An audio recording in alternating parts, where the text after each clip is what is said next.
Highest percentage 98.71%తో residential school top వచ్చింది. ఇంతకుముందు అయితే 100% ఉండేది, కొంచెం తగ్గుతూ ఉంది, which is not very good.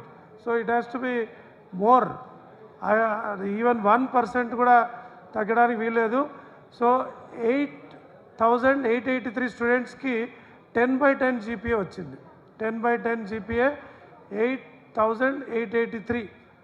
So results ఎక్కడ చూడొచ్చు అనేది కూడా మనం మీకు డీటెయిల్స్ అన్నీ ఇవ్వడం జరిగింది. రిజల్ట్స్ bsc.telangana.gov.in, అట్లాగే రిజల్ట్స్ bsctelangana.org, ఈ రెండు వెబ్సైట్స్లో ఉంటుంది. సప్లిమెంటరీ ఎగ్జామ్స్ కూడా ఇమ్మీడియట్గా రాసుకొని వీళ్ళకి మళ్ళీ ఇంటర్మీడియట్లో అడ్మిషన్స్ పొందే విధంగా కూడా వాళ్ళకి అవకాశం ఇస్తున్నాం. 3rd జూన్ నుండి, అంటే ఎలక్షన్స్ ఉన్నాయి కాబట్టి 3rd జూన్ నుండి 13/6 వరకు ఇవి ఎగ్జామ్స్ ఉంటాయి, 9:30 to 12:30.